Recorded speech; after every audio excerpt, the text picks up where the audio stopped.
Hi, I'm Heather. Welcome to class. Today we're going to practice Halasana, the plough pose. Before we begin, if you find this video helpful, be sure to like and subscribe. We're going to use the chair to start with to bring the feet onto, so that anyone who may have stiffness in the neck, lower back or hamstring muscles, this is a great entrance point for Halasana, where we can protect any injury from occurring, and then we can integrate taking the feet lower to the floor if we feel we've got that capacity.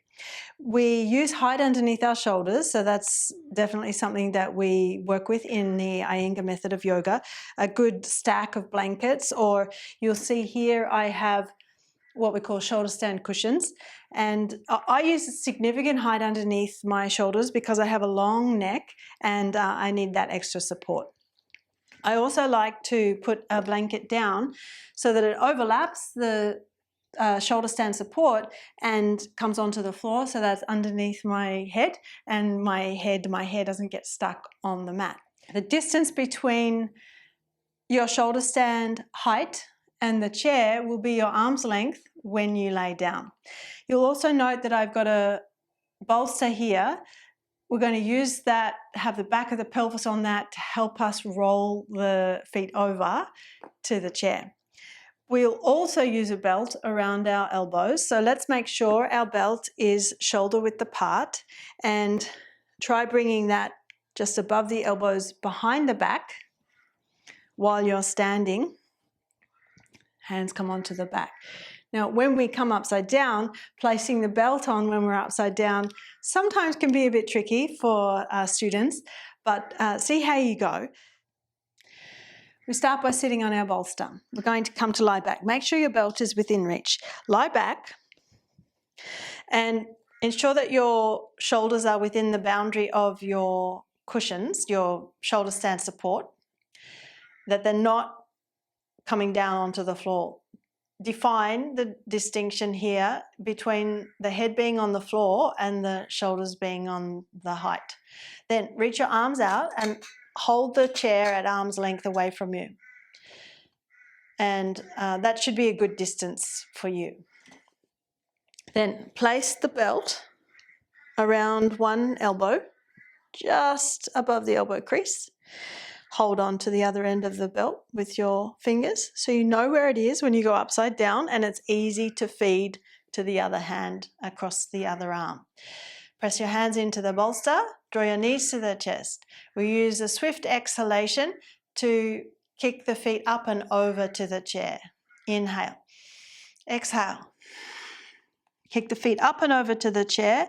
The hips will roll forward. Then we're going to roll the shoulders underneath us more and more, but we can continue to do that once we've put our strap in place. Take your strap around the second elbow, and then as you reach the arms out behind you, press the back of the hands into the bolster, tuck the shoulder tips underneath you more and more so that you come to stand on the very tops of the shoulders. You want to feel that the armpit chest lifting up vertically towards the ceiling, and that your spine is moving in. So rather than having the shoulders roll forward and the spine be in a rounded position, can you get that action of rolling the shoulders underneath you more and more, driving the shoulder tips, the upper arm bones down. So let's dig the elbows into our support to drive the upper arm bones down more and more. And note that can give you a rebound effect of lifting vertically up through the armpit chest, through the front body. So we're pressing the head of the thighs up, the very uppermost portion of the thigh bone, press that up to create more and more length in the front body. Legs are straight. Bring the feet together, ankle bones, big toe bones together, and press the thigh bones up. Then the hands can come onto your back, but take them as low to the shoulder blades as you possibly can, and then stretch the skin on the back body up. Heels of the hands into the back. The fingers can reach in towards the spine, or they can turn slightly upwards towards the hips. Go on pressing the thighs up. Keeping length on the front body, the pubis sweeps up between the thighs towards the ceiling.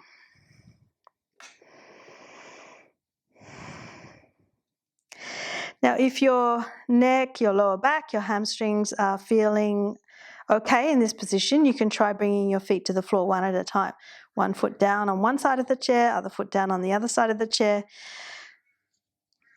Press the thighs up. So yes, the feet are apart at this stage, but just note, are you having to round the back to get the feet down? Is there pressure coming in your neck, your lower back? Have you dropped and collapsed through the front body?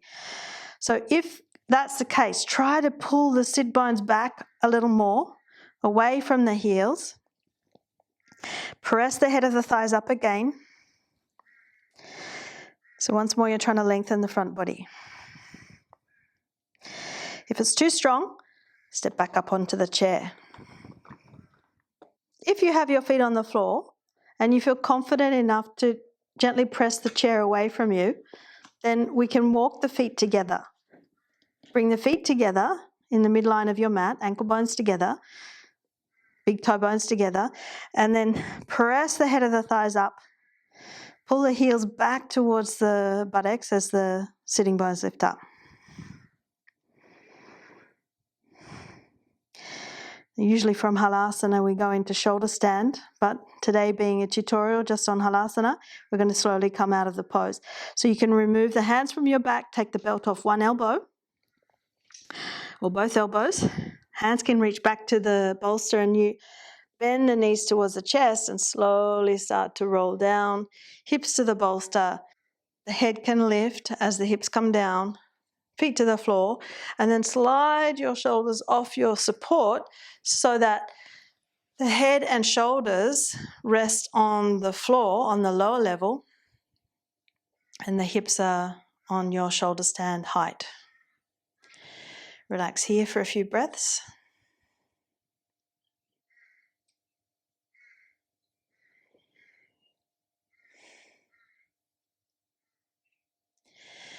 And as you're ready, you can roll over to the side and come off your support to sitting. I do have another tutorial on my YouTube channel on shoulder stand, so you can check that out. I'll put the link in the description box below. That's it for today. Thanks for joining me. For more in-depth teaching, check out the video library on my website, heatherkitchenyoga.com.au. The link is in the description box below.